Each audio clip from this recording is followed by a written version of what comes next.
There's so many people that don't want what's going to happen, but it's happening anyway. So I'm going to try it again. Ladies and gentlemen, it is time to start the Comedy Simulator. Who's ready for some comedy on a Monday night? Yes!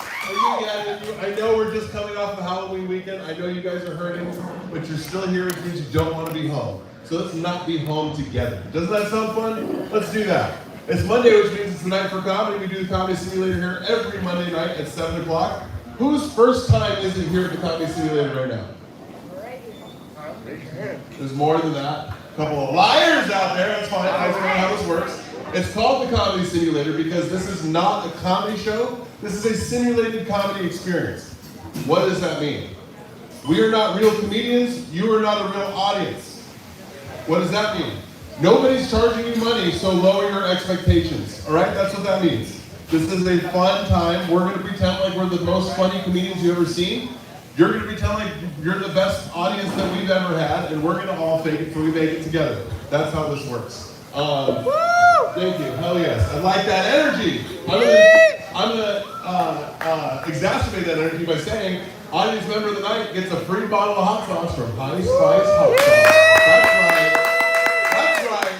The legendary High Spice Hot Sauce. I may or may not work for them and make the sauce with my hands. It says handcrafted. These hands, motherfuckers.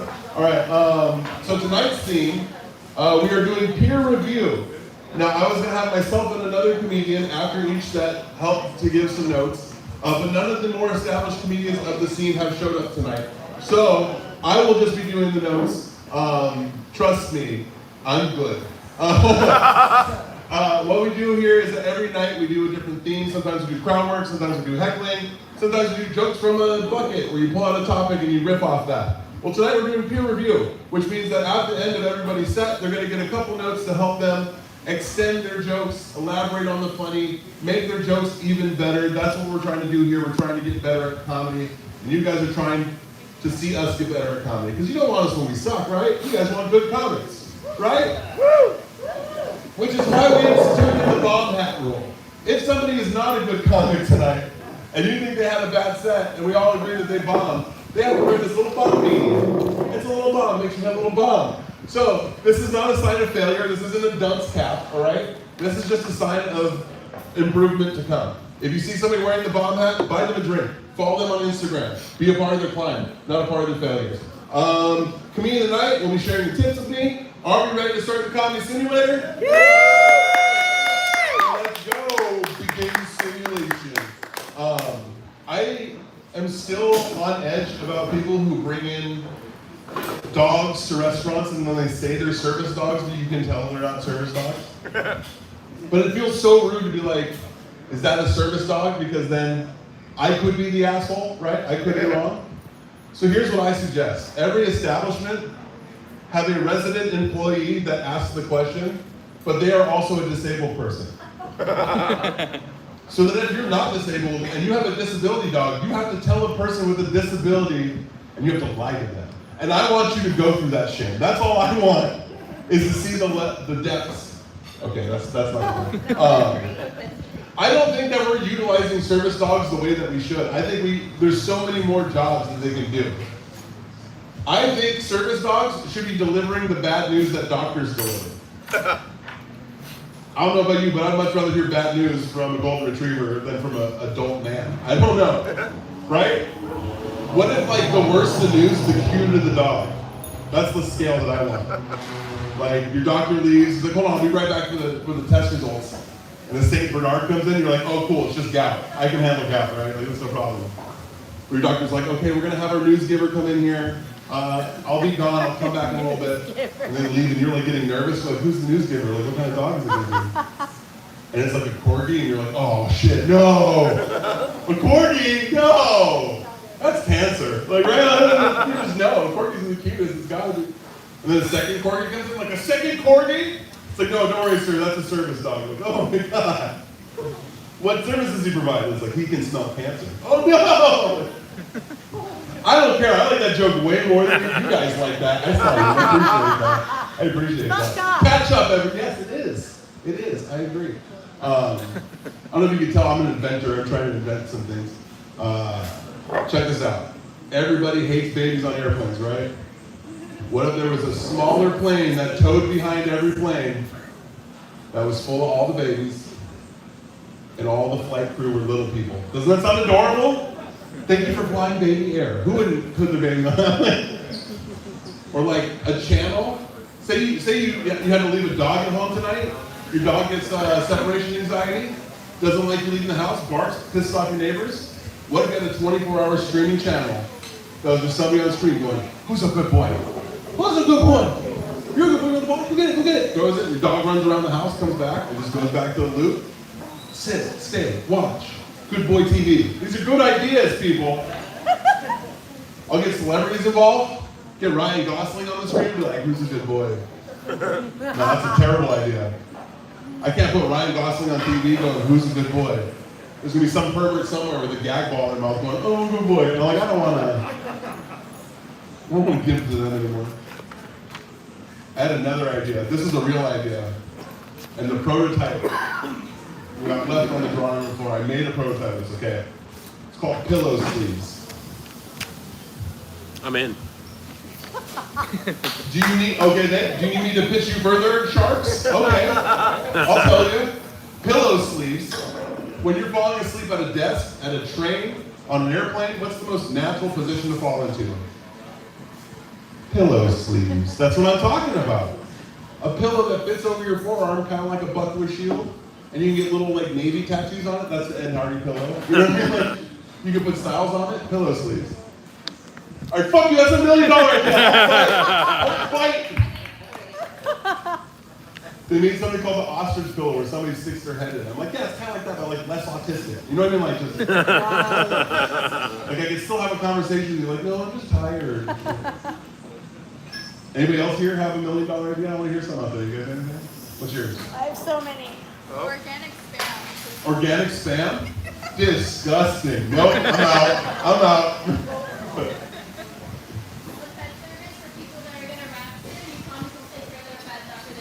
Ooh, I like it. It plays upon the feeders too. I like that. That's free money. It's like a monthly, where it's like, hey, you just give me a monthly $6, $7 a month, and if you rapture, I'll take care of your pet when you go. That's all. But like, if you don't rapture, you still pay me the money. That's brilliant. That's brilliant. Unless they fucking rapture, then you have like 17,000 dogs. So I'm like, for $7 a month.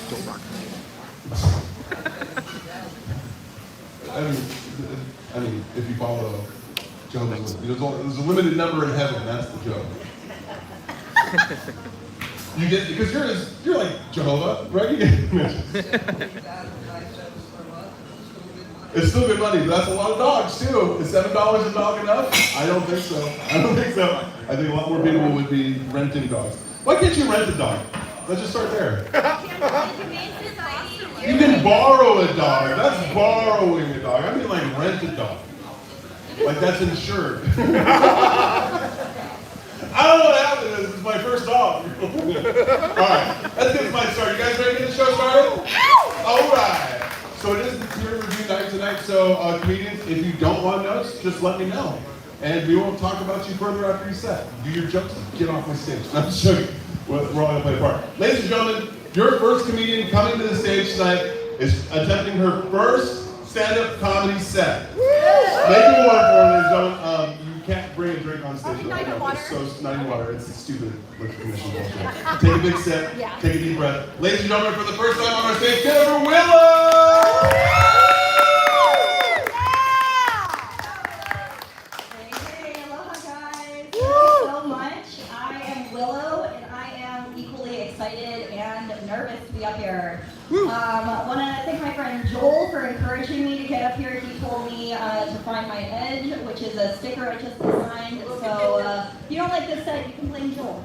I'm Willow. I want to also thank Chino, Paia Bay Coffee, creating a space for people to get up, share their crafts, be strange.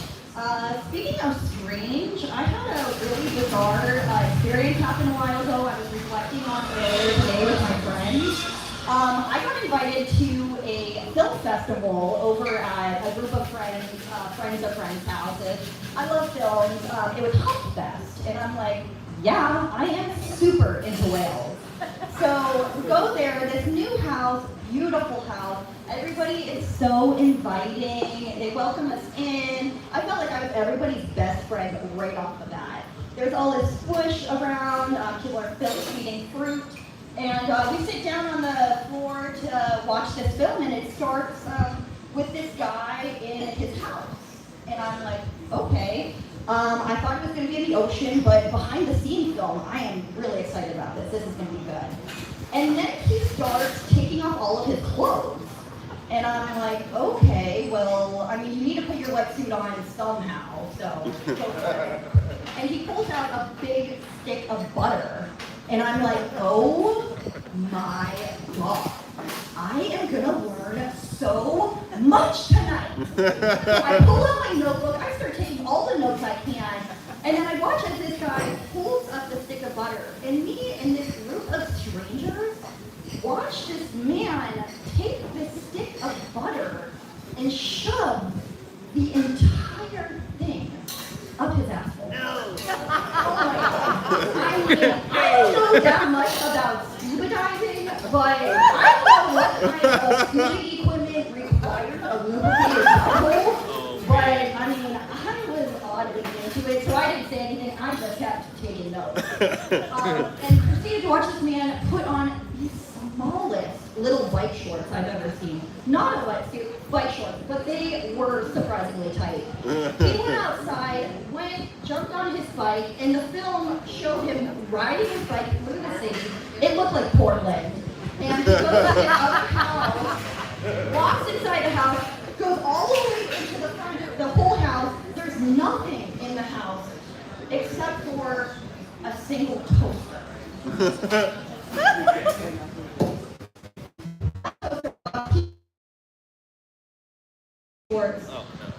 And my friends, he butters that toast.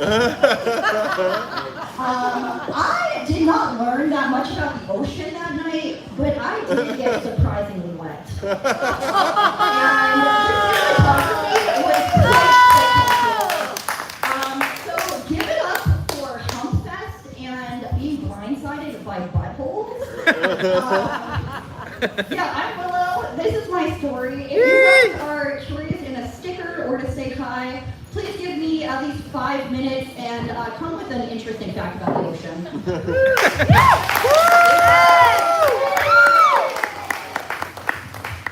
One more time for Willow, ladies and gentlemen. Her first set. We all got to see that. Wasn't that adorable? I didn't know it was going to be butter up the ass, but that was still adorable. I love how she still kept referring to it as a film. She was like, in this film, this guy put butter up his ass. And then later in the film, I'm like, that's not a film anymore, I guess. That's a porn. You're watching a porn. Is Jackson here? Jackson's not here yet, right? No. No. He asked me to sign him up, but he's not here. So now we're removing him from the list. Forever. No, I'm joking. There's some more people from Kiev that are coming, apparently. But they're not here yet. Morgan, you ready? Yeah. Right here? Ladies and gentlemen, the man who runs the Tuesday Mic of Kihei. He's done an installation to the comedy scene. We need him. We love him. Give it up for Morgan!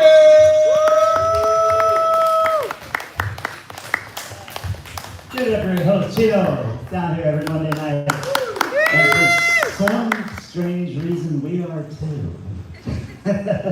It's like, whether we need it or not, we're here. Does that mean we're insane? No, we're not. We're just some fun-loving people, love our comedy. Welcome, folks, everybody. Go Giants. Wait till sometime soon, I hope. But yeah, shut up. Ladies and gentlemen, I know there's a lot of war in the world, and I'd like to talk a little bit real quick because we're in a bar and we're here. And there's a war that we're losing. It's right here at home. It's the war on drunk driving. Don't drink and drive. Don't drink and drive. Don't drink and drive. Don't drink and drive. How the hell am I going to get anywhere? I mean, if you're like me, you need a drink or two before you get behind the wheel because you're so worried about some drunk coming along and smashing into your car. Thank you. Appreciate that. I don't know, but that's a joke. We're here for jokes. That is the whole point of this whole thing. In fact, there's a few I've been meaning to tell, and I forget them every time I'm up here, so I brought my phone. Hope you don't mind. It's funny. You get to you rehearse, and then you get to the moment. It's like, what the fuck was I going to say? So, anyway, oh yeah, that's right. This new movie coming out about mobile homes. I just saw the trailer. I just saw the trailer for the mobile home. Anyway, getting even dumber. Habanero practice archery. No, I didn't. The chili pepper. Oh god damn it! Jalapeno. What? Why couldn't the jalapeno practice archery? Archery. Easy for you to say. He didn't habanero. Okay, moving on. That's a bomb. No, I love telling cheesy jokes.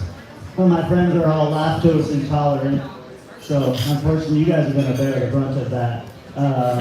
Because for this joke, I actually speak 2 words of French, because I was reading about an explosion that occurred in Paris at a fromage factory. Debris was everywhere. But I have been trying to eat better. Just recently discovered cottage cheese, and it's funny because cottage cheese isn't actually cheese. I found out. It just occurred to me. Quick announcement: if you valeted your car out front, just remember what the valet looked like, because we don't have valet.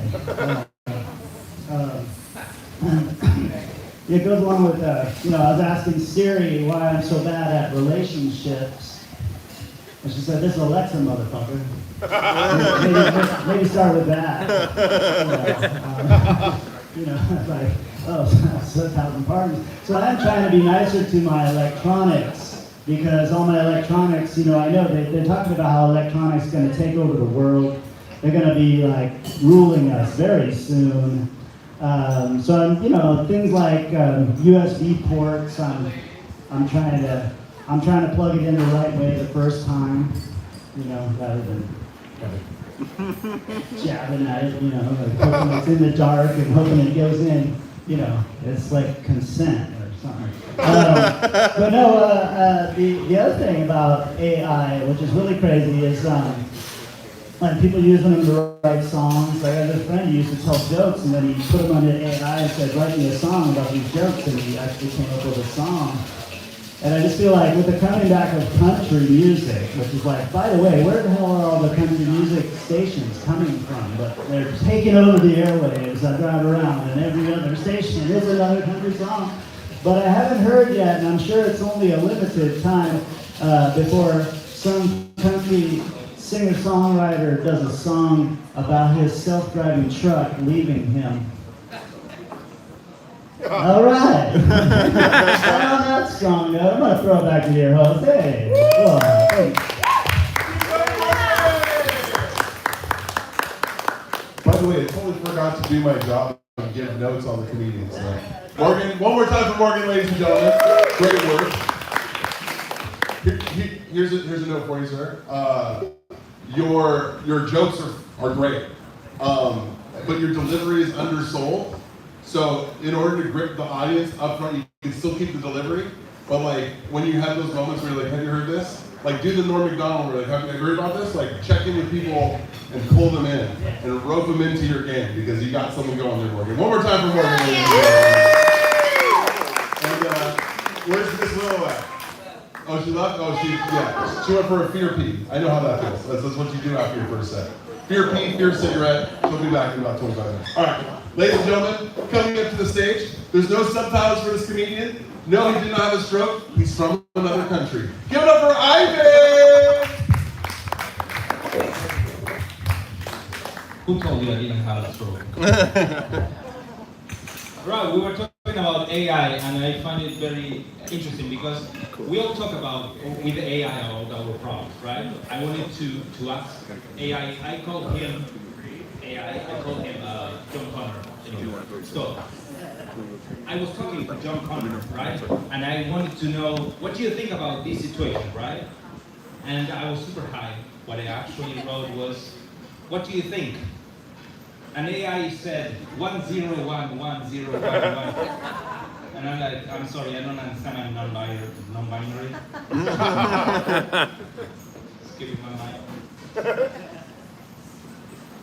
Give me a minute. I'm gonna check. These are new fucking things. So, oh yeah. So after my last threesome with 2 guys, I became a bird watcher.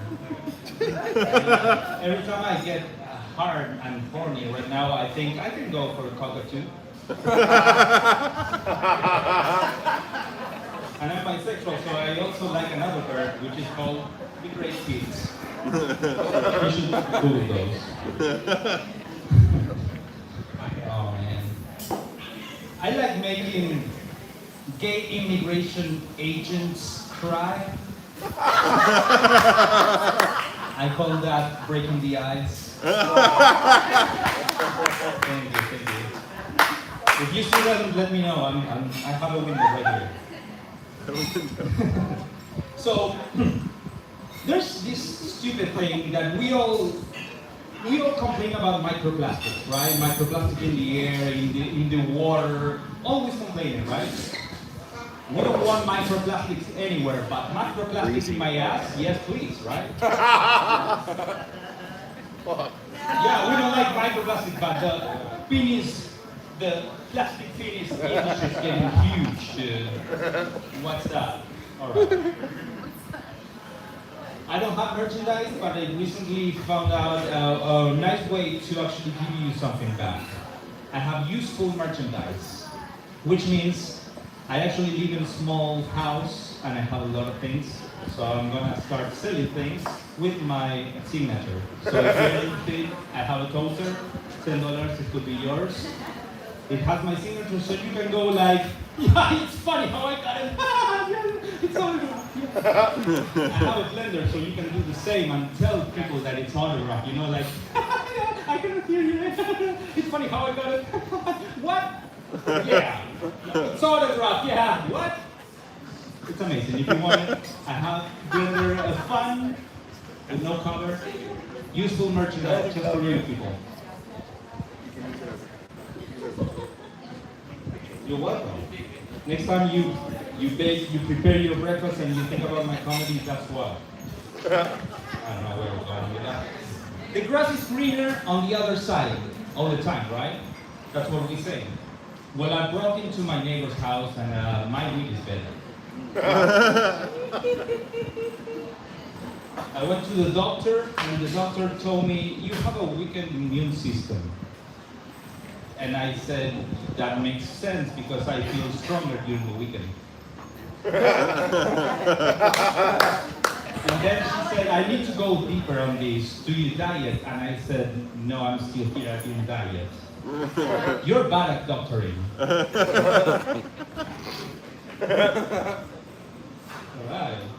This is all new stuff. I appreciate the patience.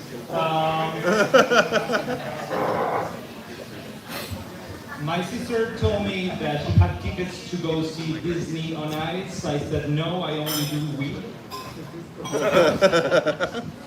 Back when I was trying to be a musician, trying emphasis on that, I felt like I could sound like Anderson .Paak.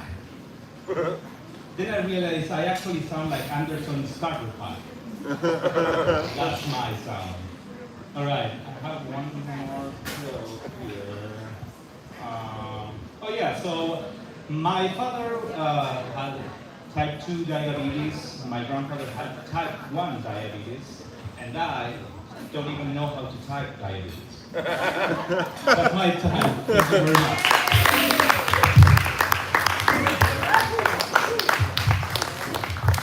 Hey, give it up for Ivan. That was a great set. Thanks. It was tight, concise, punchy.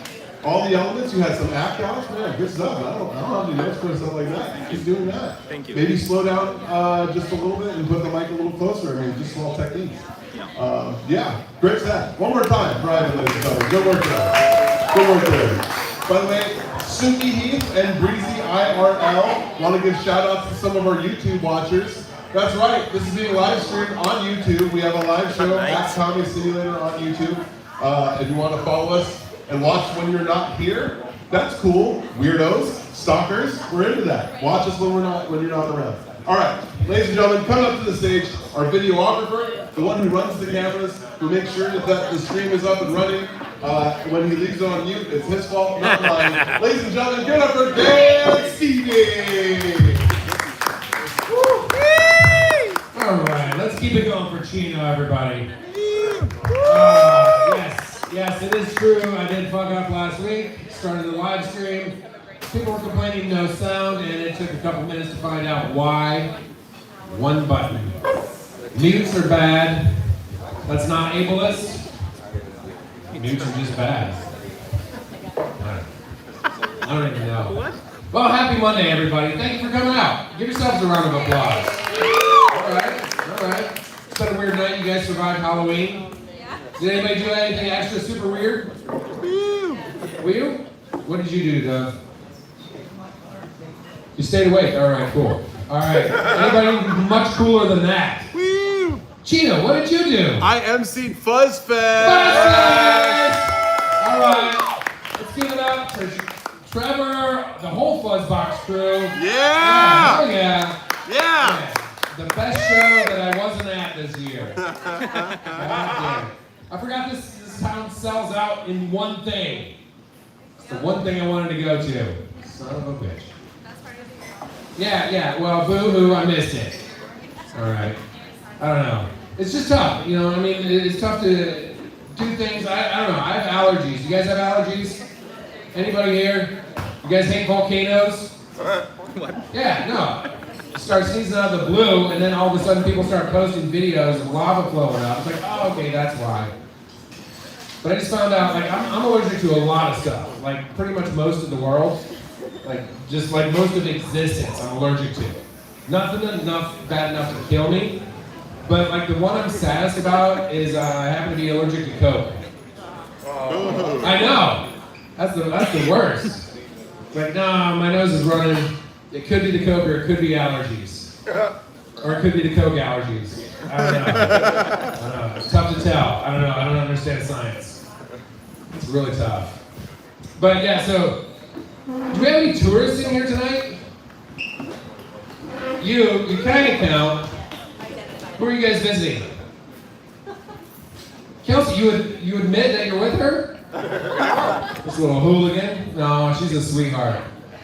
It's the other one. That's the hooligan. Well, hey, good job for putting up with what she's chosen. And her life choices. Yeah. That's right. He accepts dogs. He adopts them. We'll keep them around a little bit longer. Yeah. But yeah, so I had to dress up. You guys, you're missing tourists a lot. You know, I had to look the part. I get mistaken for a manager a lot. It's a problem. Everywhere I go. Like, excuse me, sir, like, I don't work here. Even when I do work there.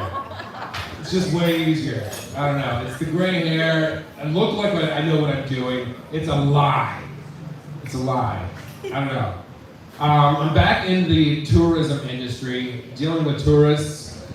The one thing I hate about tourism is the tourists. It's a bit of a problem. It's a little bit of a problem, and that's in your entire existence. Oh, man. Especially when, like, if I'm not thinking, it looks like I'm saying, fuck you. You guys heard of, resting bitch face? I have a resting fuck face. It's way more aggressive.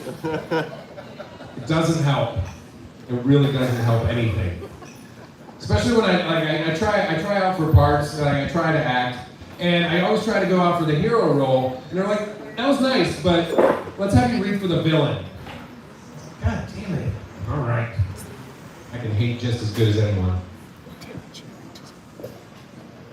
Again, I'm a good hater.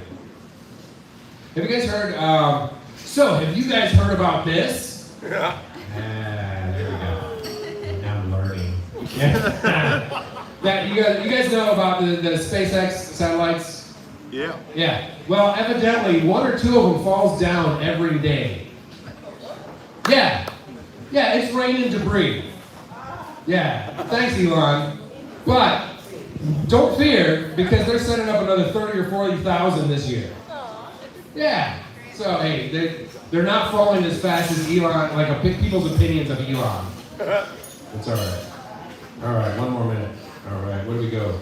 You guys want self-suck or titty smash?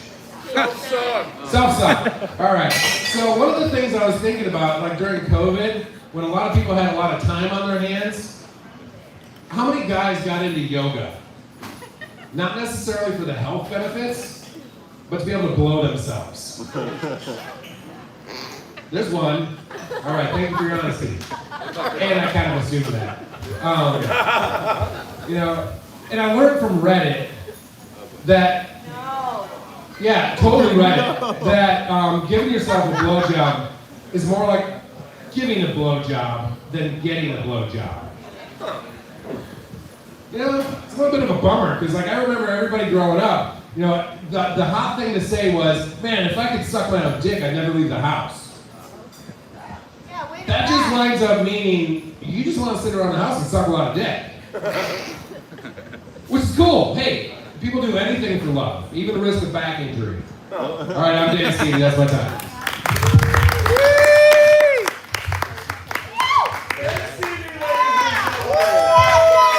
Thank you. Give it up for Dan Stevie. Notes? I don't know. Be less you, man. Fuck. God damn it. It was a great set. Great set. Good job. Your timing was great. Comedy is always a balance of being funny and being interesting. And if you feel like you're losing on one side, you could either be deficient or overgiving on the other side. So just contemplate that on any time you're delivering a joke. If you feel like the audience is more interested than they are laughing, turn up the funny. If you feel like they're laughing but you're not holding them, turn up the interest. That's what I got today. Hey, Tana J wants us to give him a shout out on YouTube, but instead, let's start chanting his name. Tana J. Tana J. Tana J. Tana J. Tana J. Fuck you! No. Ah! Thank you for watching. Love you. I don't know who these people are, by the way. We went from having like 2 viewers to like 15 to now like 150 per episode. 200? Yeah, it's almost 200. What the fuck? Hey, they're only there for like 7 seconds because they're probably 14. But who gives a shit? They're getting us some numbers and eventually some money from those numbers. I don't know, maybe not. So yeah. Thank you. Hey, maybe you'll organically go. Or maybe it's just gonna end with Tana J. Maybe he's gonna be the reason that we fuck it up. Not sure. Don't fuck it up. Ladies and gentlemen, we have another first-time stand-up comedy performance in the room. Are you guys ready for another first-timer? I said, are you ready for another first-timer? Give it up for Baby Abby. Ladies and gentlemen, give it for Abby.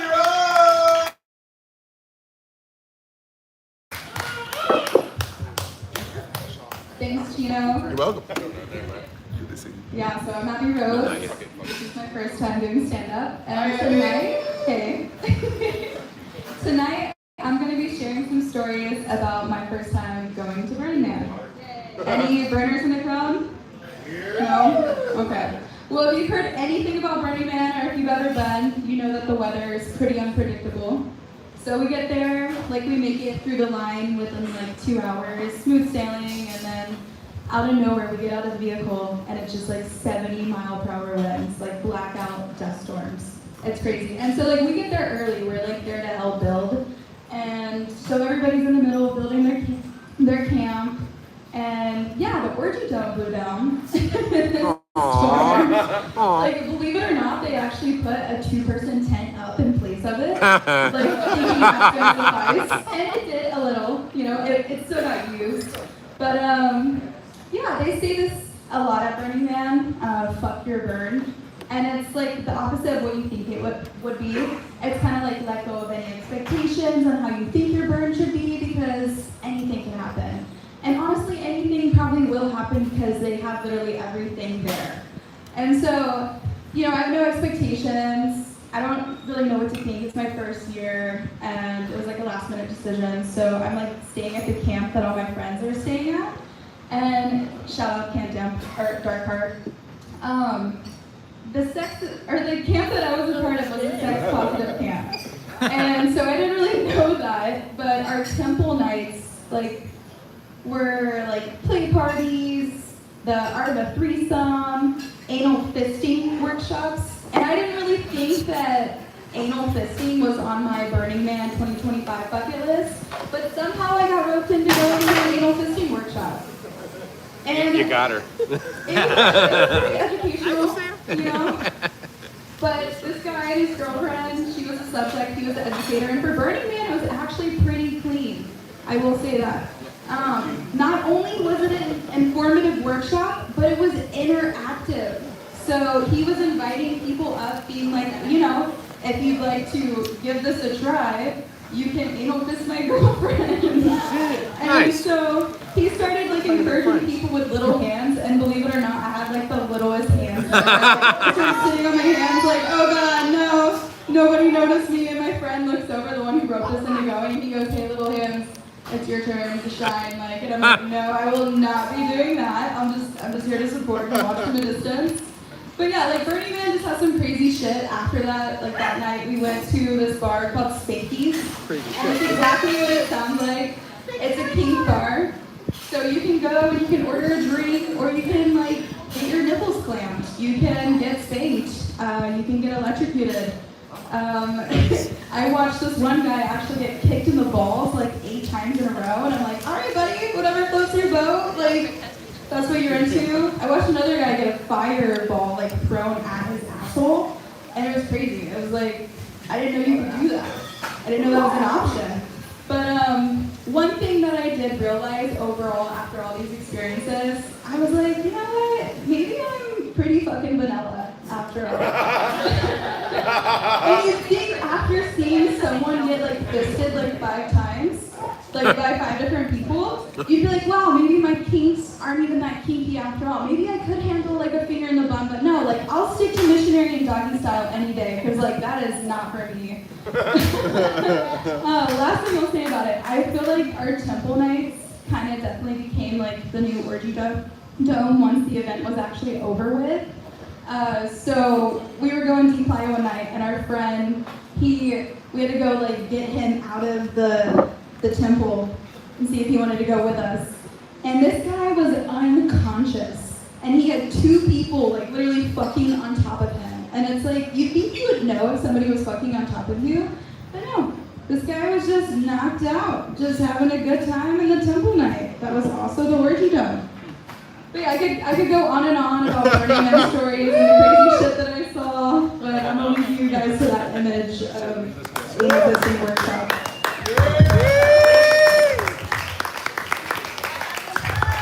You do have little hands. Give a grab your rose, ladies and gentlemen. You know, I've said it once, I'll say it again. Stand-up comedy is the fisting of the performing arts. It really is. It really is. You know, like playing in a band or being a rapper, that's like, you know, that's like the straight up, you know. Being in theater, that's like, ooh, doggy style.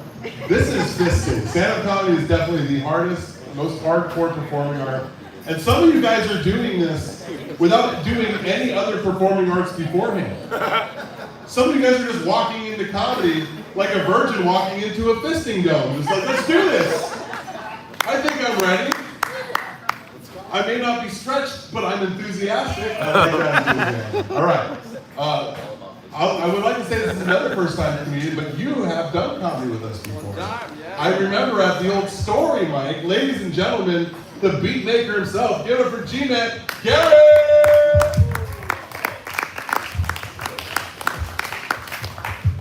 Yeah, I was actually the one who was getting fisted in that tent. Hey! But, so yeah, let's say, how you guys doing, by the way? How's everyone doing? Yeah.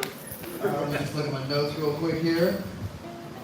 Let's see, alright, so the first time that I ever felt a woman's breast wasn't my mom's, was in 3rd grade. And it was came down, and one night we kind of snuck out of the house, and my friends' uncles are cruising around, you know, everyone's getting drunk and stuff, and we're all just fucking with them.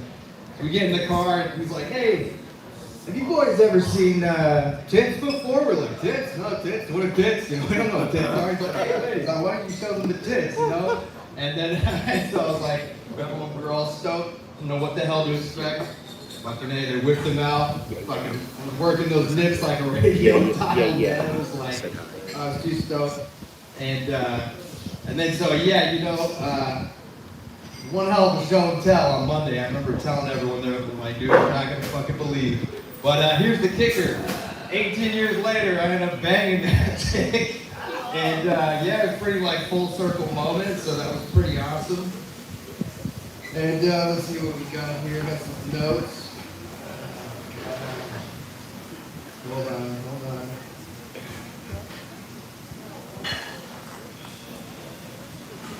Oh boy.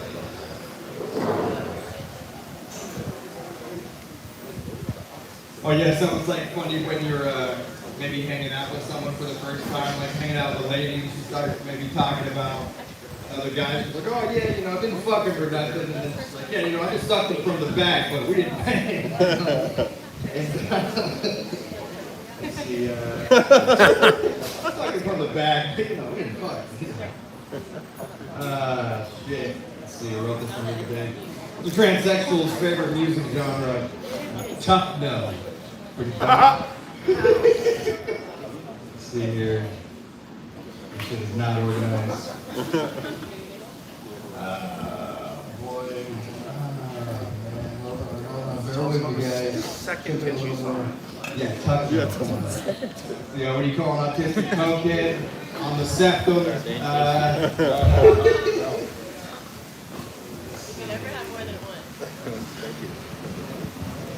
Oh yeah, so my sister, she has Down syndrome. And so when I was younger, people would say the R word, I always get super defensive, you know, they'd be like, oh, fucking blah, blah, blah, what the fuck you just say? And then one day she gets home from her program, and I'm like, hey, you know, how was her program? She's like, I can't do it, G, like, they're all a bunch of retards. Oh shit, okay. And just so happened, yeah, she started, we were listening to a bunch of rap, so she started dropping the N-bomb a little bit. I was like, hey, you can't say that. But then after that, you know, I was like, well, I guess I can say that. And then, yeah, so I'll drop a retard here and there, you know what I mean? But what she said, I was like, all right, I got the green light. It's kind of like my N-word. Let's see here. This is just random notes. Ate a bunch of mushrooms. You got stuck watching the rotisserie chickens at Costco. It's a good time. Nice. And then, oh man, this is super prepared here, but I don't mind ice baths because my dick stays the same size.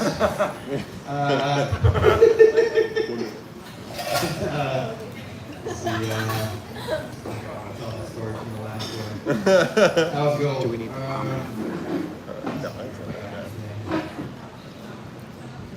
I think he's confused. The trannies out there. Just Jimbo. We'll save it. Sure. Come back. Do that thing, guys. Yeah. Give it over there, ladies and gentlemen. Yeah, Gary. I don't know who said it, but someone grabbed where he was like, I don't know what to say next. Someone was like, tell us about your mom's kids. I was like, dude, come on. Come on. I remember the first hits I saw. It was in the movie Starship Troopers. Yeah. Yeah. My dad pulled me out of school to go see a movie. He's like, come on, son, we're skipping school. We're going to see a movie. And the tits came on the screen. And I saw his arm go up. And I knew what that meant. The hand was coming in front of my face. You know, when the boobs come out and the hand comes out, I don't get to see the boob. No. So I closed my eyes, but I didn't feel the hand come over my face. I was like, what's going on? I looked over at my dad, and he was sitting there like, and we high-fived over boobs for the first time. It was amazing. Troopers, thank you. Nice titties. All right, coming up next to the stage, I don't know how he's going to do. I've never seen him do comedy. He's a friend of a friend, and that makes him a friend of my book. Ladies and gentlemen, give it up for the first time? For the first time, give it up for Colin!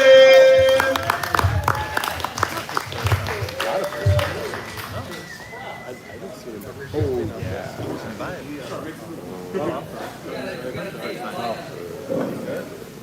I know it's amazing. Sorry.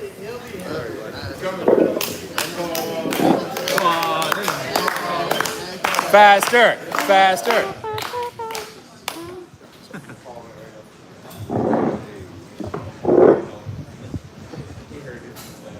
Hey everybody. Hi, Colin. Right there. Maybe you haven't seen me for a while. I was never telling the truth. Over there in Persian Gulf there, smoking a bunch of hashish and stuff like that. And because what happened was that there's this crazy, apparently they were all there was one of those subs that was all loaded up with illegal drugs, So the GOAB says, well, let's get you over there, try to confiscate all this material. Anyway, so now I'm back in the islands. And I was part of the Shaka movement a few years ago. Anybody remember the Shaka movement? Anyway, oh yeah, maybe somehow I still remember that the surgery channel, when they do those open heart, One time I saw this open heart, the guy's heart was swelled up the size of a basketball. It was unbelievable. But nowadays, and he was one of those larders, they needed like a quadruple bypass or something like that. Oh, Jesus. But so we're coming to can't get enough cholesterol. And let's see, what else do I got? Oh yeah. And one time while I was over there, I was using I had to take a shit, so I was using one of those toilet protector things. It shows like it can break away,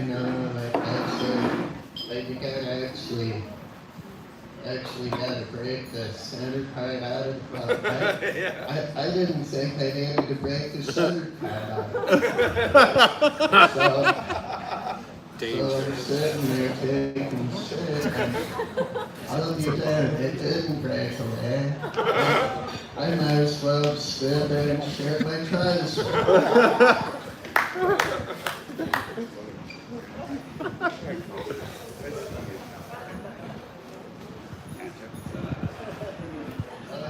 Oh yeah, and plus, remember that bag of Doritos? It says on there, cheesy, extra cheesy, or dangerously cheesy, and then extremely cheesy.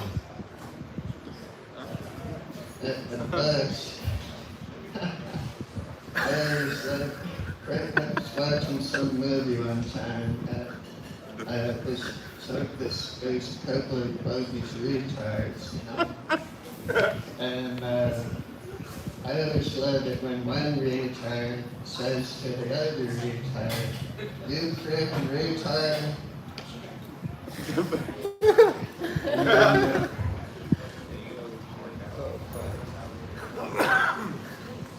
And I used to live at this apartment place. I counted one time there's 32 chickens. Okay? Not even including the babies. It was insane. I'm glad I had a chance to hop on the mic, everybody. Oh, there we go.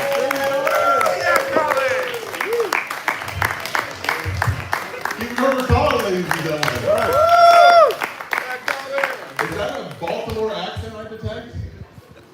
Where from? South Dakota. Close.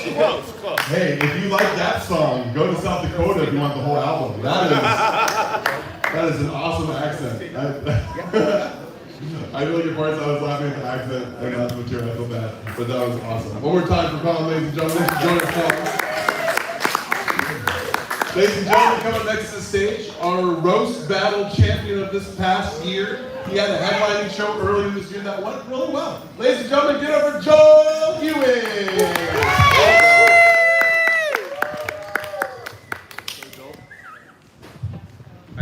All right, everybody, keep it going for our comedy messiah, Chino. Sorry, Chino. No, that's fine. Somebody booed me. All right, everybody in this room seen Forrest Gump, right? Good movie. Yeah, so there's a famous character from that movie called Lieutenant Dan. He's a war vet, lost his feet in the Vietnam War. And he lives in Haiku. I see him on my way into the haiku store every day. What? I see him there, legless, in a wheelchair, and he always bothers me. He's always like, "Hey man, fuck you." I'm like, what do I do, man? He's like, "Go ahead, fucking get me something from in there. Give me something from in that fucking store." Fuck you, man. And the other day, I got tired of him messing with me. It's like the, 1100th time he's asked me to buy him something. So I decided, fine, I'm gonna get him something. I said, I got you, bro. So I went into the store and I bought him a pair of socks and a tube of foot cream. And I came out, and the next time I seen him, he was wearing the socks as gloves. Improvise, adapt, overcome. They teach you that in the military. So. Good on him. I work with an interesting bunch of people. I'm a zipline guide. I work with a number of vegans, Maui people. And I asked my vegan coworkers the other day, I go, hey, is it vegan? Do vegan chicks swallow? Do vegans swallow? And my girlfriends, who I work with, who are vegans, said without hesitation, they go, yeah, that doesn't break vegan code. That's no big deal. Right? With no conviction. And then I asked my male vegan coworker, and he goes, well, it depends, it depends on their diet. For example, I'm pescatarian, so that's how I justify swallowing. But that was my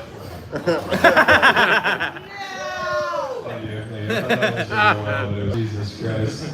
I'm going to the gym recently, and I noticed that a lot of guys at the gym are drinking protein shakes. So I'm a step above them. They're not on my level, man. I've been making protein shakes with breast milk, and it explains why I have such smooth skin, why I'm growing so fast, and why I lactate profusely every time I bench press. But I'm still working on that, putting in the work. That guy hated that joke. That guy hated that joke. That guy's looking at me like a puppy that got hit by a truck. Let's see here. The other day, I was taking a shower. I was forced with a decision. I decided to use ladies' shampoo. I feel okay about it. But my algorithm's all fucked up now, man. I keep getting boner pill ads before every YouTube video. And I guess it's just a sign that I'm going soft.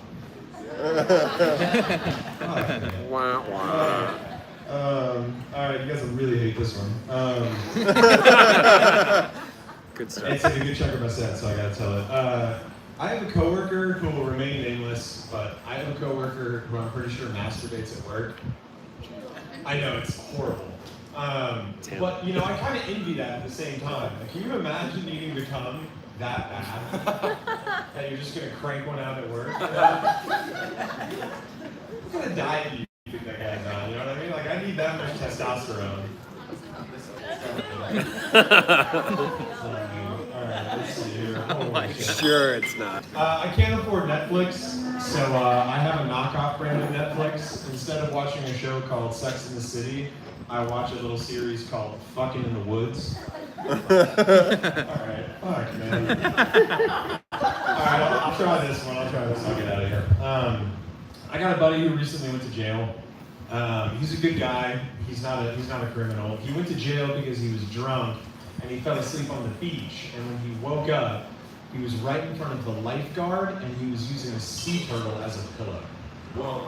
Right. So that's actually kind of a big deal in Hawaii. He landed himself 2 years in jail, and they don't fuck around in there, man. All right. They do not treat turtle touchers very good in prison. He told me the only guy that caught it worse than him in there was a guy that was doing a 5-year stretch for diddling a minor bird. All right! I enjoy doing this. That's what I do.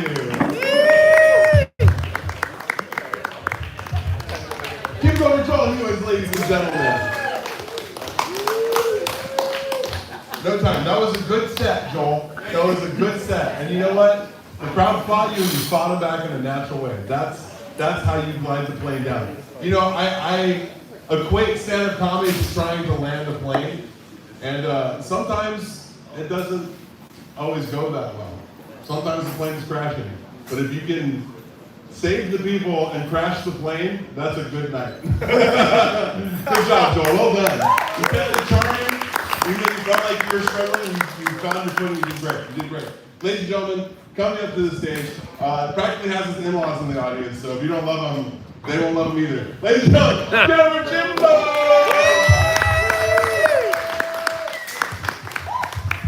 Alright, thank you, Chino. When Dan said earlier he has resting fuck face, did anybody else think that meant something different? I'm looking at what he's wearing.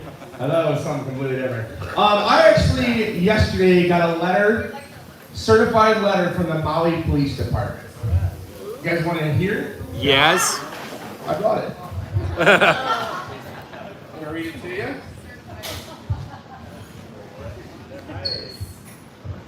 Dear Mr. Elia, you are hereby requested to cease any further repetition of any public jokes involving Charlie Kirk.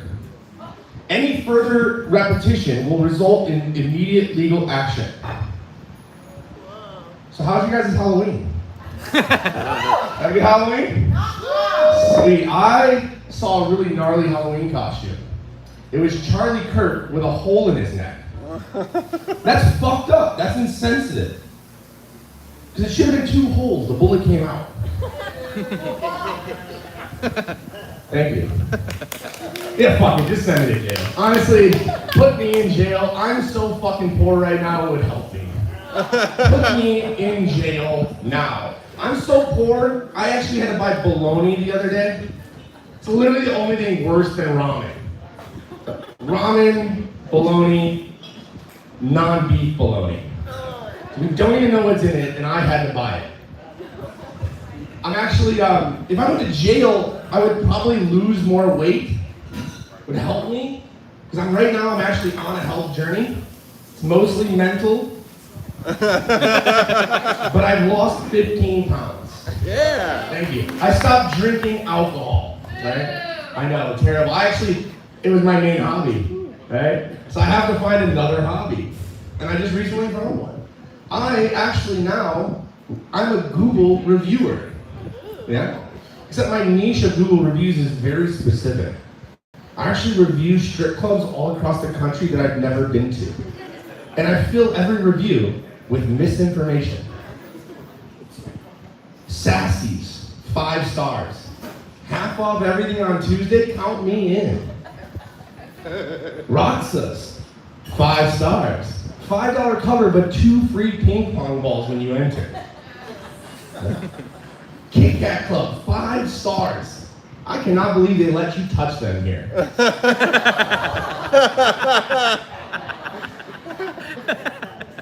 finding new hobbies is important to me. And that just seems to be the right fit. But I'll tell you, I like to bowl. Anyone else bowl in here? Yeah. We have one bowling alley on Maui, he still does manual scoring, so we can cheat. There's actually a lot in common between bowling alleys and strip clubs. I don't know if you heard this before. Might be repeating myself. Bowling alleys and strip clubs, there's 3 things in common. 1, during the day, less talent, less people, right? Trying to get you in. 2, they both have really good food for some odd reason. 3, it's the only other place that I know that for $30 I can stick 3 fingers in 3 holes. Thank you. Thank you. I'm 35, so I'm at that age now where I just found out that Pepto-Bismol solves everything. I take Pepto-Bismol for indigestion, stomach aches, depression, all caused by baloney. That's great. Some of you don't know, but with the way the economy's going, you will know soon. Prices go up, baloney stays the same. Okay? It hurts just as much. I'm going to leave you with something very special and near and dear to my heart, and it's something that I realized recently, that there are 2 things that will never grow old. And it is Charlie Kirk jokes and Charlie Kirk. Thank you, everybody. My name is Jim. Oh, give it over, Tino. That was a great quote. He's over Jimbo, ladies and gentlemen. Yeah. Taking no lick off that fastball for you. He's just giving it to you at 104. I appreciate that. I can appreciate that. Yeah, I mean, notes. I love the 3-part jokes that you threw in there. You had 2 3-part punches. Smart, well developed, got applause breaks, very solid landings. If anything, if you wanted just a little bit more control, throw in another. The Charlie Kirk thing just needs a little bit more funny to that sting. If you can just get a little extra, another punchline in there, there's something there that can balance it. Otherwise, go in, shoot it, and shit. I mean, no. Hey, pow. What I meant to say is find a position 3/4 to the left. No, I'm joking. Bullseye. I feel like I'm dating myself. All right, ladies and gentlemen, coming to the stage. A newer comedian who started doing comedy at our mics and has been coming regularly, and he's getting it. And I told him he's been using techniques, and he's like, "What are you talking about?" Ladies and gentlemen, give for John Paia.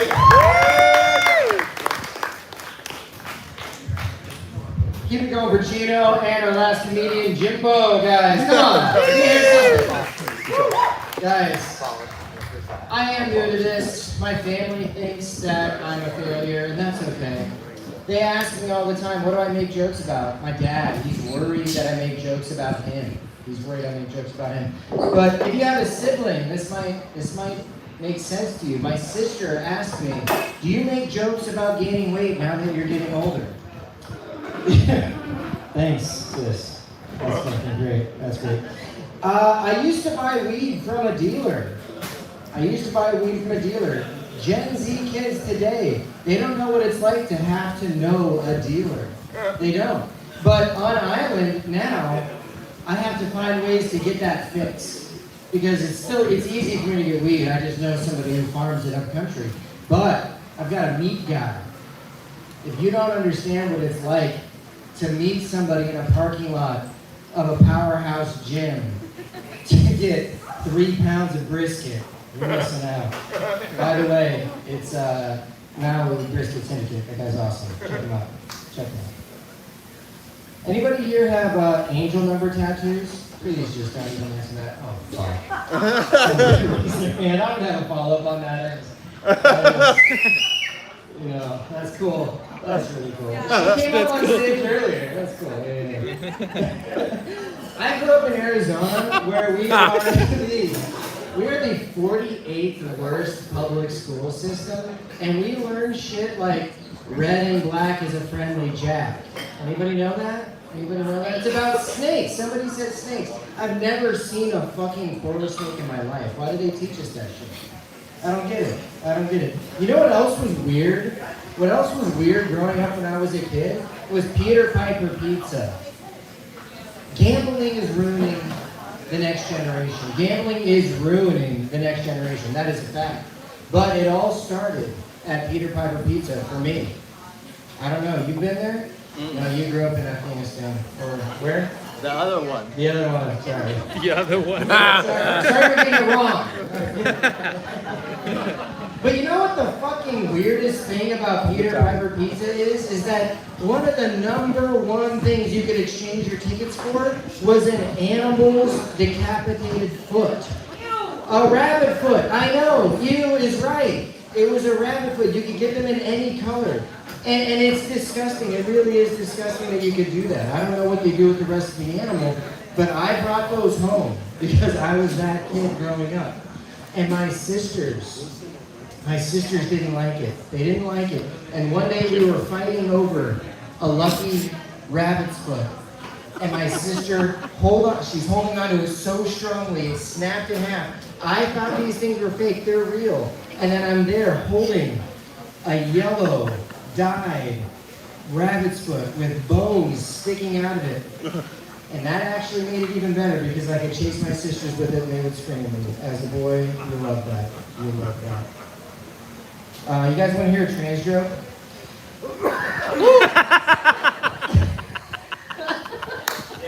Thank you for laughing at the transition. What do they call a trans person in Australia? A shrimp on the barbie. Anybody? Nobody. Okay. The transition was funnier than the joke. Good to know. Good to know. Guys, I know that Charlie Kirk was murdered and we just heard a lot about him, but there is quite no love like Christian hate. Okay, guys? There really isn't. I got a couple of other jokes that I've just written half down. One of them is that I can't stop code switching, even though I know it's cringe. It's horrible. I'm way too white to try that anyways, but I don't know why it comes out so good. I can't do it. I can't do it. One thing that I can't figure out is shakas. This is just a true thing that I've been thinking about. I bought a car at Kihei Auto Sales, and the salesman threw like 3 different types of shaka at me during the process and interactions. I can't repeat them, but I would love to. If anybody can give me a crash course on it, that'd be great. Let's see, do I have anything else funny for you? Probably not. You know what? No man has ever asked another man, what's your astrological sign? We only do that in certain situations, ladies. Guys, I'm John Collier. Thank you for being here. Thank you for supporting live comedy. Back to Gino. All right, notes for you, John. Dude, you should dig roots into topics more. You scan over these you're scanning over these topics, but you could have like buried into any one of those for a couple of minutes and gone somewhere. The angel numbers tattoo, you could have gotten 2 minutes of work out of that. You're channel surfing. Stay on the channel for a little bit, dig it out. You have jokes there, just work on it. But other than that, you have a good compass for funny. So you're going, I see what you're going for. Just burrow. Burrow, motherfucker. One more time for John, ladies and gentlemen. Yes, sorry. I normally don't give notes to like first time comics because it feels like where it started. Your story was fine. Your stories were great. Normally, yeah, Willow too. This will go to all the first time comics. This is a great note anytime you're getting into comedy. You have people have a tendency when they tell stories to give a lot of details heavy up front, when a lot of those can be trimmed and beyond half and down to a third. Like, oh, me and my friends were going here, it was this person, this person, this person, this person, we were at this area, we did this. All you just have to say is, me and my friends were doing this. Bam. In the moment, get into it.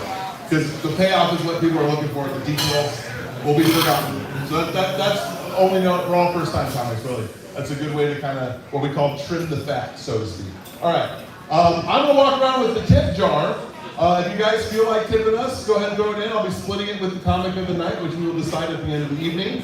Also, audience member of the night, still yet to be decided. I have some ideas. I'm looking at you two over here. You guys have been fun all night. Also looking at you two right over here. You guys have been fun over there too. So, just keep being fun and you might get some sauces. We'll see who wins. Ladies and gentlemen, coming up to the stage right now, not from Afghanistan. Maybe he'll tell you where he's from. Get up for Bashar!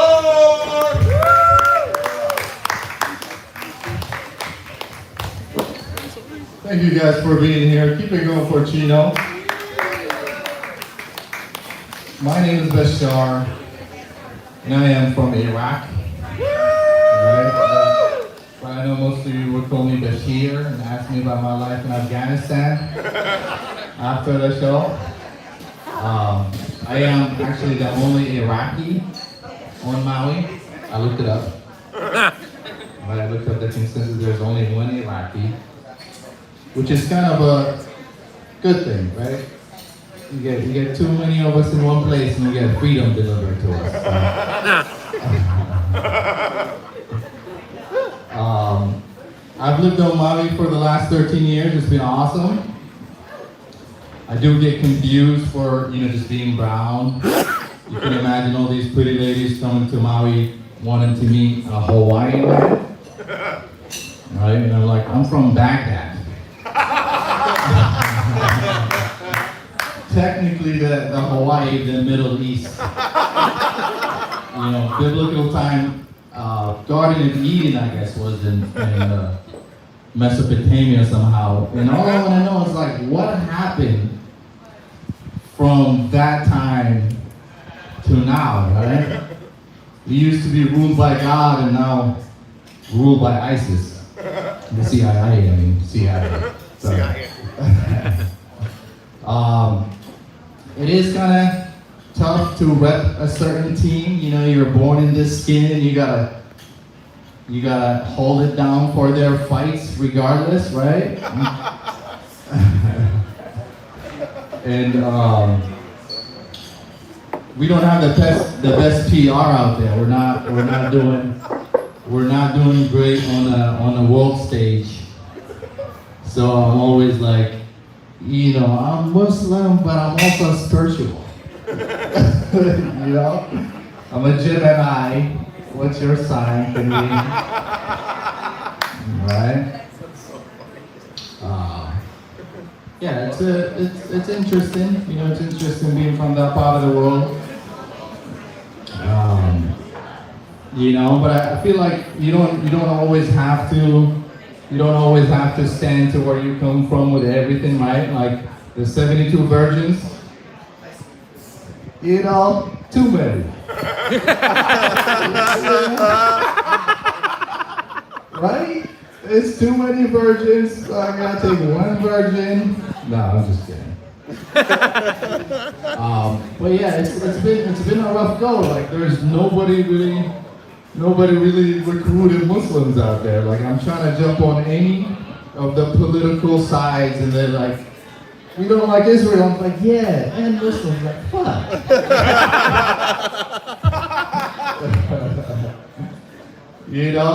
But you just keep being friendly, keep being strong. And I get it. I don't look like, like somebody you trust, but I'm friendly. These guys will vouch for me. Yeah, I recently actually went to Iraq for my dad's 70th birthday. No, 70, you don't make it to 70. Especially if you're Iraqi, right? Like we made it. Right? Spending time with my family and everybody there. And something about when you come from the States, you kind of get treated low-key like a celebrity over there. Like you just feel like all this attention, you get all this attention from everybody. And I go to hang out with some of my high school friends and they're inviting some other dudes. And by the way, there's only dudes that we hang out with over there. My friends keep asking me to come out. I was like, might as well just us hanging out. I don't want to go to a coffee shop and smoke with like hundreds of other Iraqis, you know? I got Hawaii to come back to, so I don't know what you guys are up to. But you guys have been great. Appreciate you being here. Keep it going for Chino.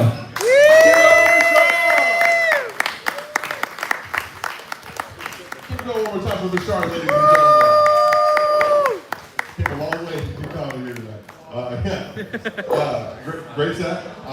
Your punchlines are stringing along nicely. It sounds like you're actually roping your way through the set. You know what points you're trying to hit. That's good. Just I would say a good note would be find the tone of your punchline delivery so that it reads similarly, so that when you deliver a punchline, the audience knows punchline come in fail. So you can land on it so they know each time punchline, punchline, punchline. But your setup is already getting you there, so it sounds good. Give it up one more time for Bashar, ladies and gentlemen. And next coming up to the stage, I would say probably the gentleman with the nicest hat in the room. Oh, I don't know, this guy just walked in with a pretty stellar hat. Dang, I don't know who's winning now. Runner up for best hat in the room. Tied for first place run of a hat in the room. Ladies and gentlemen, give it up for the one, the only, the rapper, the comedian, Clyde.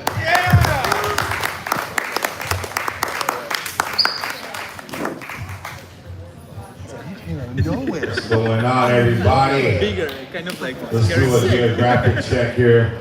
West Coast, East Coast, down south. Imagine someone gone in with a bigger one. Midwest.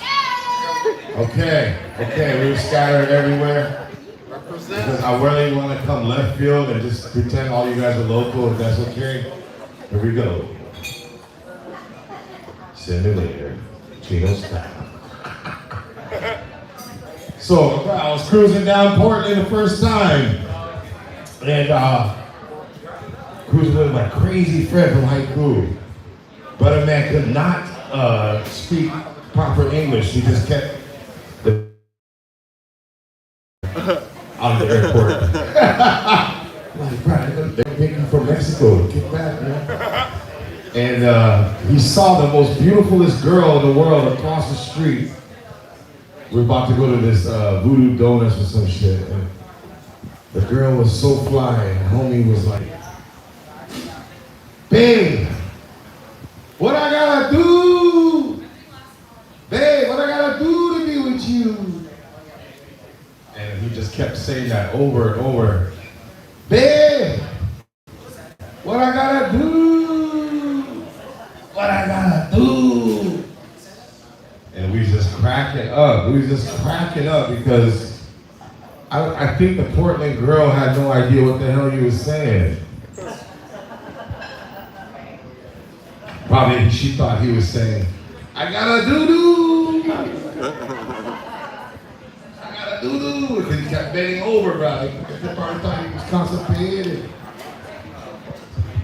Yeah, first time I was living in Seattle, it was during the when the Super Bowl, when they won, the Seahawks won.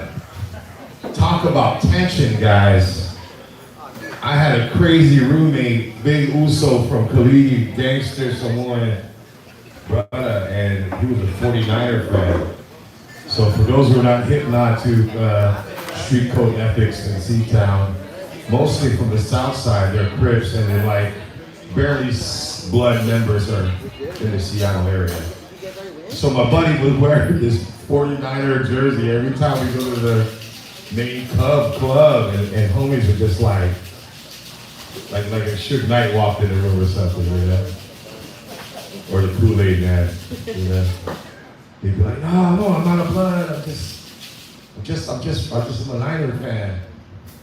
But knowing damn well if there was one more blood in there, he would have acted all crazy. But I was just laughing because everybody in Seattle was waiting for the win, and he's such a 49er fan, and I was so stoked for Seattle to get one. There was a beautiful old Irish man crying in tears with a whiskey in his hand. And he was like, I've lived my whole life. for the Seahawks to win. And me sitting next to the one guy for the kid, we both were just standing there and cheering for the win, and I'm screaming Seahawks with everybody. He's still like this mad Uso gangster, Niners guy. And then the owner of the bar gave him a Seahawks jersey to wear, and it was such irony for him to put it on. I'm like, hell yeah. Seahawks, baby, Seahawks. Anybody got love for Seahawks? Make some noise. Nope. This is how you check them. Anybody from Seattle? Make some noise. Portland? Okay, Seahawks fans, I'm gonna turn my back. Let's see if you guys are real. See! One fan. We got one fan, y'all. We got one real Northwestern person there. Man, that was the most craziest day, y'all. I remember, oh my God, a homeless guy running out of the bushes, you know, just stanking and with alcohol, and a businessman hugging each other in circles dancing. And I was just like, man, if the whole world could just be like the Super Bowl.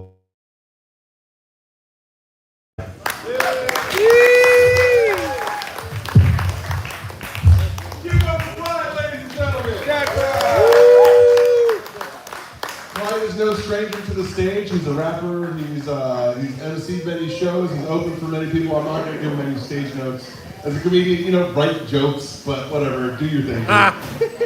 He doesn't need to write jokes. He's a natural on stage. You see how he just went?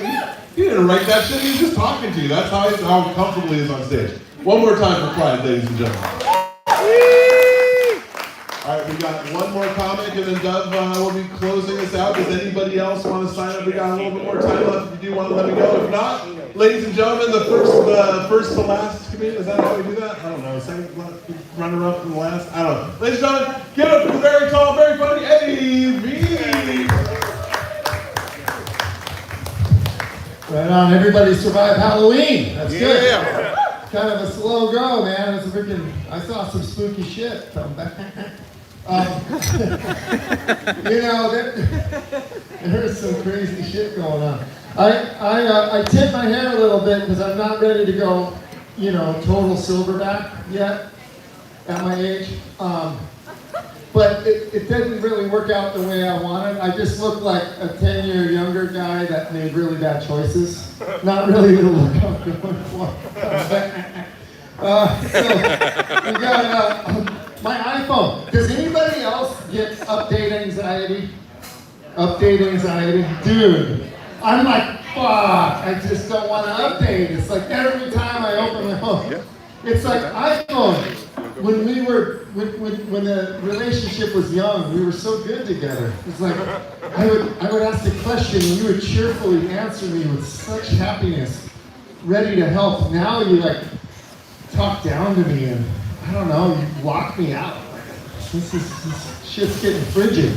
Yeah, iPhone updates, man. I love descriptive tattoos. It saves me a lot of unnecessary conversation. Jimbo, man, he's been eating bologna, man. I mean, okay, so pink slime. Has anybody ever heard of pink slime? Well, that's just the solid version of pink slime. It either goes into Spam. Well, Spam is delicious. It's like the really bad stuff that they can't put in Spam, they put in bologna. Has anybody ever had a bologna burger? Yeah. Dude, that shit will take people out, including the donut. Like, it's so bad. It's like a bologna burp will fucking, it's freaking brutal. So it's like he can't afford Taco Bell, you know, because I would love to see Jimbo get on the Taco Bell diet and get the 7-layer sprayer with the Baja Blast, very aptly named, because you got to put that sputter butter into the porcelain bowl, and you know, give it the double flush. I mean, come on, we're talking. Oh, okay. Come on, Jimbo, we got to make a Jimbo Taco Bell fund. That's actually a good diet. He'll lose some weight doing it. Let's see. I think I could get into gardening, possibly. I kind of have a black thumb, but I don't know. I think I could get into it. I'd have to cultivate a hedge fund first. Like, I don't have money to do that shit. And I don't have time either. But I could probably do it. But I would prefer to utilize Cape moss over peat moss. If anybody knows where you can buy Cape moss. Let's see. I wonder, does anybody know the answer to this question? In a lifetime, would a chicken ever have $1 million?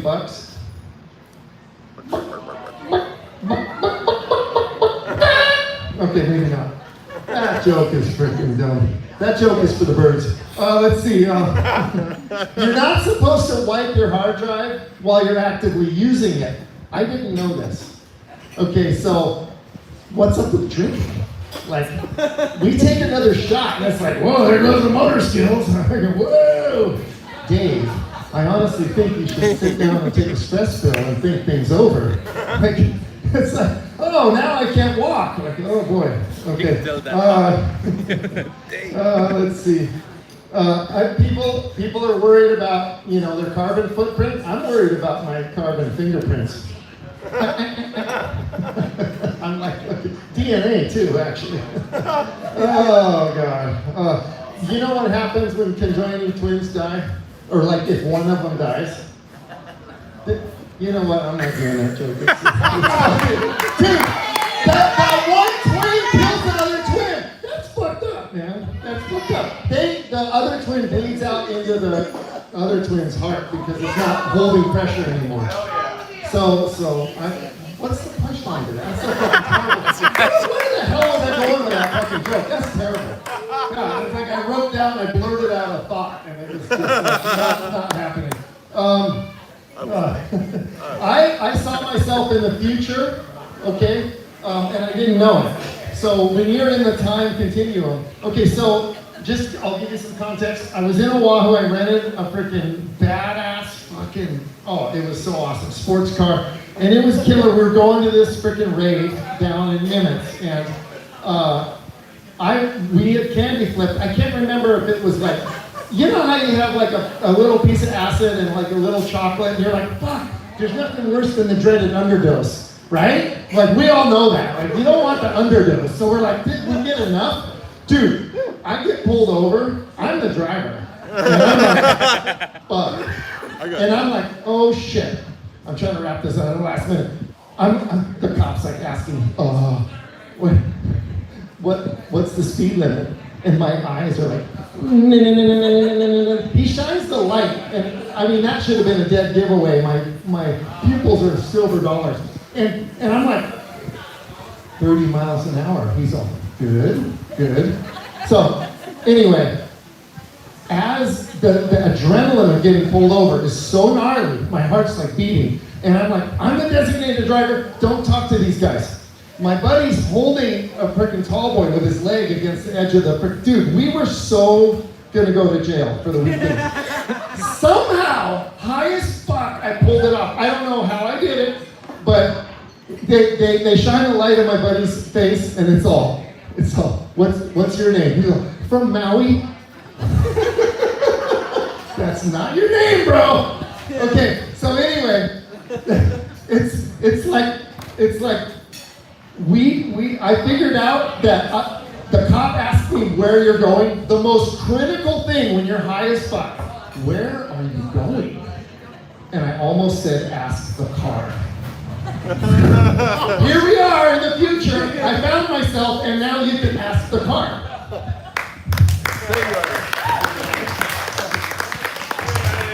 Anyway, ladies and gentlemen, hold on, guys. We have one more participant that wanted to get up going. He's still got plenty of time. You ready to hold one?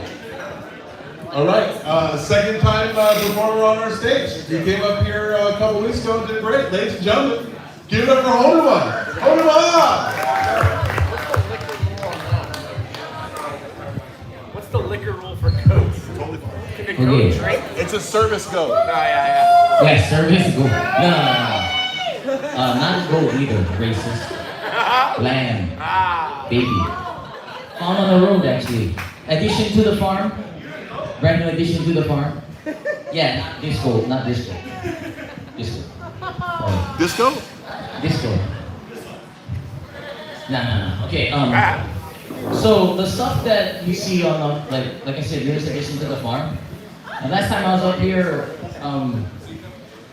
look, I don't know what the hell happening in the world.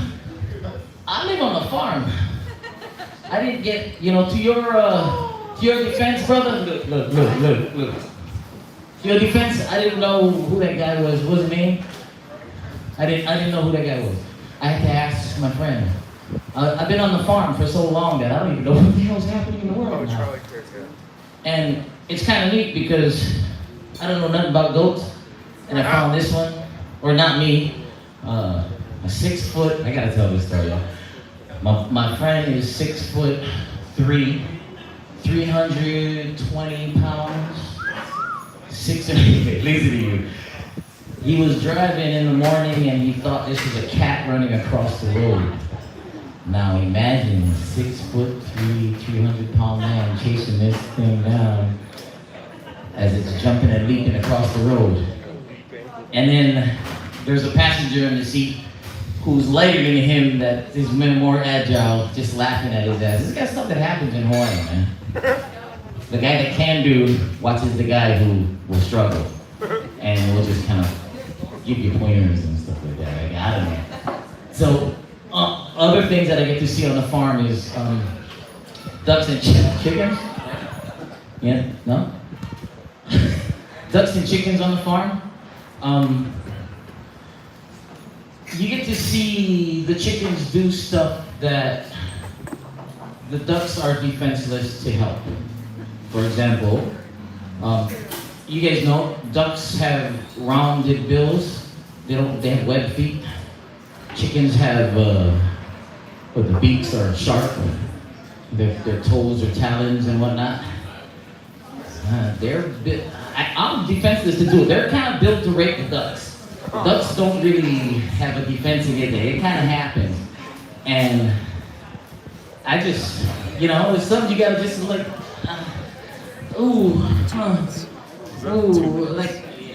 you're kind of defenseless to do stuff. You just yell and help and just go, hey, cut it out. Chicken, find a chick to do that to you. So it's just stuff that you see on the farm that is different. And to add the human factor into it, it's not that far off from what I've seen in my first life. This new life that I have. Yeah, you're all animals. We're all animals. Some type. I'm a manihune. Y'all gotta get real with who you guys are. So that's my time, I guess. Thanks, man. Beautiful of our hula and his lamb. I want to pet him. Goat shit off her. Hey, they're coffee beans. They're not. That's not real good. All right, we got Doug's gonna be closing us out with his comedy or music or whatever he feels like doing tonight. I don't know what he's gonna do. I never know what he's gonna do. What's that? Stay with him. He doesn't know what those things are. I'm gonna walk around and ask the audience who they think comic of the night was. I'm gonna give audience member of the night their bottle of hot sauce, and then we're gonna roast this calf, so to speak. Are you guys ready to call it a night pretty soon?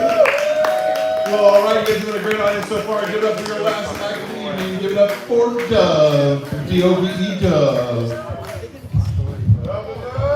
You spelled that very well. The reason is because I would complain that everybody always heard Doug.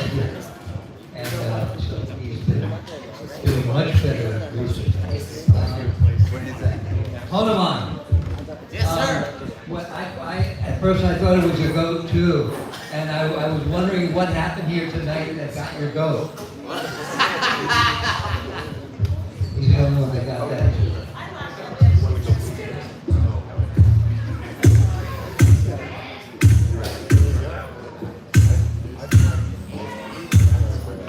I got a piece. That's my first song.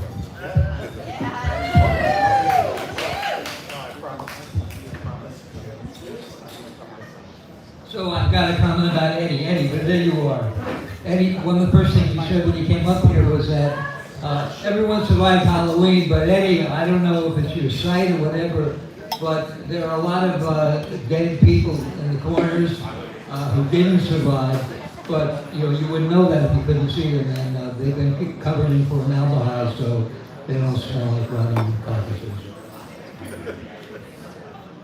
This is the truth. Don't look for them.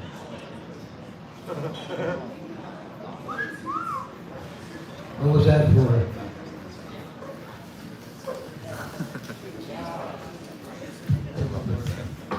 I was somewhere the other day. Oh, it was a restaurant, that's what it was. And it said, please wait to be seated.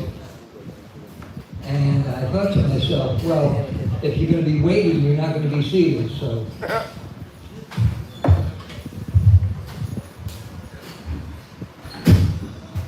So much bass up here. So, Dan, you're often asking for songs, for me to do a song. Is there a particular one that you wish for? Was I asking? Well, last weekend I didn't do a song. You said, do a song. But I didn't. Jesus Christ. Crazy Train. What was that? Crazy Train. Crazy Drink? Yeah, close enough. I don't know.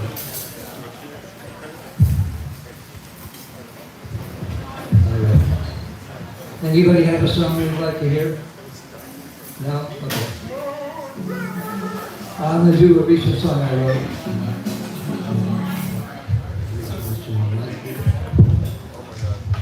Garrett, how are you? Hey, how are you, man? All right, thank you. This is a little attitude that's part of the writing. Making music makes me feel good. Just the way I know it should. Singing all the time makes me feel fine. Lucky me, I'm gonna knock on wood. Joyous music inspires me to dance. Come on, you can do it. Take a chance. Move your feet in time. You can move it right. Get those ants out of your pants. Alright, that's enough of that. You're happy I stopped too. What? Willow? 5 more Oh, minutes. I love you too. You want me to tell you the rest of the story now, Willow? You can tell me later. Yeah. Tell you later? Oh, I think they're getting other ideas about this, but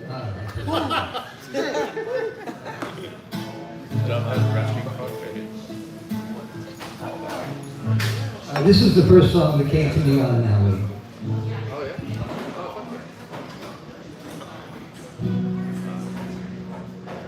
We found our lost love tonight, and it sure feels so right. And in the morning's new light, you are looking so deep in the whole of your arms. Light could do me no harm, and I am feeling so warm. Oh, I love you, my dear. In this love light I find the love that's divine. And I am feeling so fine, just to have you so near, in the hold of your arms. Life could do me no harm, and I am feeling so warm. Oh, I love you, my dear. Ooh,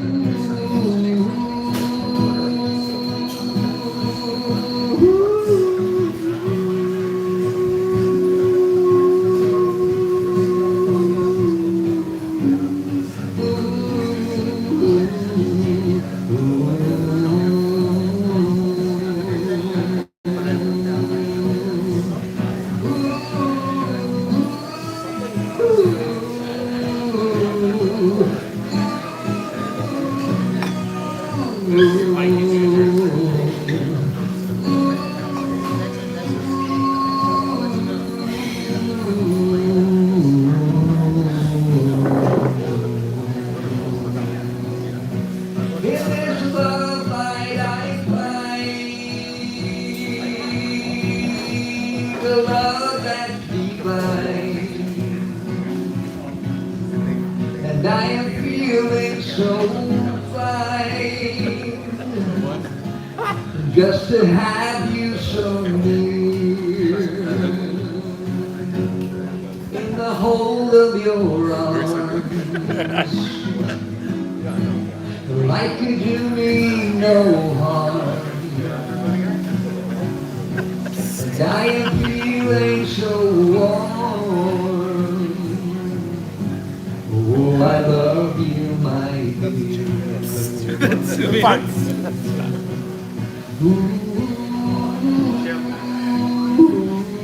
30 seconds.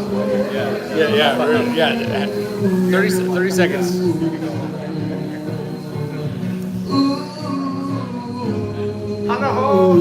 Shut the fuck up. Shut up. We found our lost love tonight, With his eyes closed. and it sure feels so right. And in the morning's new light,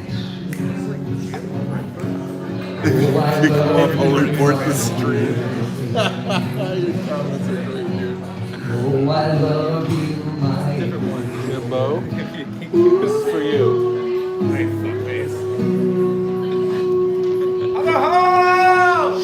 Shut up! No ho! No ho! Can I say one more thing? Okay, I'm gonna say two more things. No! That's one more thing. Cut transmission. Cut translation? Is that what you're saying? Close enough. Jesus Christ. I am actually looking for a bunch of really fine musicians and singers to work with me, and I've got a lot of good original stuff. The main path of my life is a spiritual path, so I haven't written any of this stuff by myself. It's all in partnership with somebody. And it's really nice stuff, and I'd like a group to promote it. And plus, I'm looking for a new living space. Paia would be great, because I pop a lot when I pee in the microphone. And it's a good thing I'm up here last, so nobody else has to smell my pee in the microphone. And now I'd like to present you to the leader of our night with the bomb hat on. Be careful, it might explode. Thank you. Doug would also used to take this time to YouTube dating service videos. He is 5'10", smoky blue eyes. Kiss! Goes down walks on the beach, and Kiss! will fuck your mother. He'll fuck your mother. He'll do it. Let's see him do it. He'll do it. One more time for Doug closing out the night, ladies and gentlemen. So, comedian of the night tonight was Bashar. Congratulations to Bashar. As voted by the audience, Willow, your name was brought up a lot as well. You always got comedian of the night as well. So just so you know, you were the runner-up. Audience member of the night, Miss Brooke. Thank you for joining us again.